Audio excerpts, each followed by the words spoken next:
ಕರುನಾಡು times ಚಾನೆಲ್ನಲ್ಲಿ ಸುದ್ದಿ ಮತ್ತು ಜಾಹೀರಾತು ನೀಡಲು ಈ ನಂಬರ್ಗೆ ಕರೆ ಮಾಡಿ.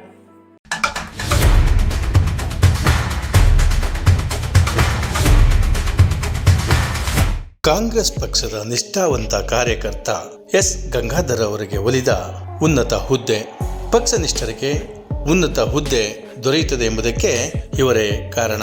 2 ಬಾರಿ ಅಂದಿನ ರಾಮನಗರ, ಇಂದಿನ ಬೆಂಗಳೂರು ದಕ್ಷಿಣ ಜಿಲ್ಲೆಯ ಕಾಂಗ್ರೆಸ್ ಪಕ್ಷದ ಅಧ್ಯಕ್ಷರಾಗಿ 2 ಚುನಾವಣೆಗಳನ್ನು ನಡೆಸಿಕೊಟ್ಟಂತಹ, 1 ಬಾರಿ ಚನ್ನಪಟ್ಟಣ ವಿಧಾನಸಭಾ ಕ್ಷೇತ್ರಕ್ಕೆ ಚುನಾವಣೆಗೂ ಸ್ಪರ್ಧಿಸಿ ಪರಾಜಯಗೊಂಡಂತಹ ಎಸ್ ಗಂಗಾಧರ್ ಅವರಿಗೆ ಕಾಂಗ್ರೆಸ್ ಪಕ್ಷದ ವತಿಯಿಂದ ಕರ್ನಾಟಕ ರಾಜ್ಯ ಸರ್ಕಾರದಿಂದ ರೇಷ್ಮೆ ಮಾರುಕಟ್ಟೆ ಮಂಡಳಿ ಅಧ್ಯಕ್ಷರಾಗಿ ಅವಕಾಶ ಸಿಕ್ಕಿದೆ.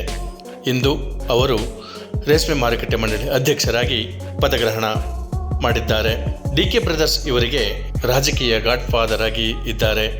ಬೊಂಬೆ ನಗರಿ, ಚನ್ನಪಟ್ಟಣ ಸೇರಿದಂತೆ ಜಿಲ್ಲೆಯಾದ್ಯಂತ ಕಾಂಗ್ರೆಸ್ ಜಿಲ್ಲಾಧ್ಯಕ್ಷರಾಗಿ ಎಸ್ ಗಂಗಾಧರ್ ಕಾಂಗ್ರೆಸ್ ಪಕ್ಷದಲ್ಲಿ ಹುರುಪಿನಿಂದ, ಎಲ್ಲರೂ ಒಗ್ಗಟ್ಟಿನಿಂದ ಪಕ್ಷ ಸಂಘಟನೆ ಮಾಡಿದ ಫಲವಾಗಿ ನಿಗಮ ಮಂಡಳಿ ಹುದ್ದೆ ಸಿಕ್ಕಿದೆ.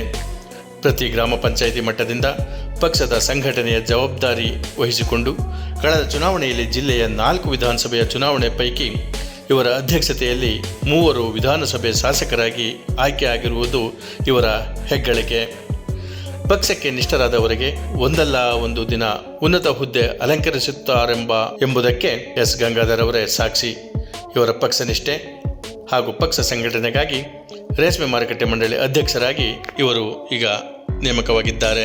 ಈ ಪದಗ್ರಹಣ ಸಂದರ್ಭದಲ್ಲಿ ಮಾಜಿ ಸಂಸದ ಕೆಎಂಎಫ್ ಅಧ್ಯಕ್ಷ ಡಿ.ಕೆ. ಸುರೇಶ್ ಸೇರಿದಂತೆ ರಾಜ್ಯದ ಹಲವಾರು ಕಾಂಗ್ರೆಸ್ ಪಕ್ಷದ ಮುಖಂಡರುಗಳು, ಕಾಂಗ್ರೆಸ್ ಪಕ್ಷದ ಪದಾಧಿಕಾರಿಗಳು, ಬೆಂಗಳೂರು ದಕ್ಷಿಣ ಜಿಲ್ಲೆಯ ಹಲವಾರು ಪಕ್ಷದ ಪದಾಧಿಕಾರಿಗಳು, ಚನ್ನಪಟ್ಟಣ ತಾಲೂಕಿನ ಹಲವಾರು ಪಕ್ಷದ ಪದಾಧಿಕಾರಿಗಳು, ಉನ್ನತ ಹುದ್ದೆಯನ್ನು ಅಲಂಕರಿಸುವಂತಹ ಪಕ್ಷದ ಅಧ್ಯಕ್ಷರುಗಳು ಹಾಗೂ ಇನ್ನಿತರರು, ಅವರ ಅಭಿಮಾನಿಗಳು ಅವರಿಗೆ ಶುಭ ಕೋರಿದ್ದಾರೆ.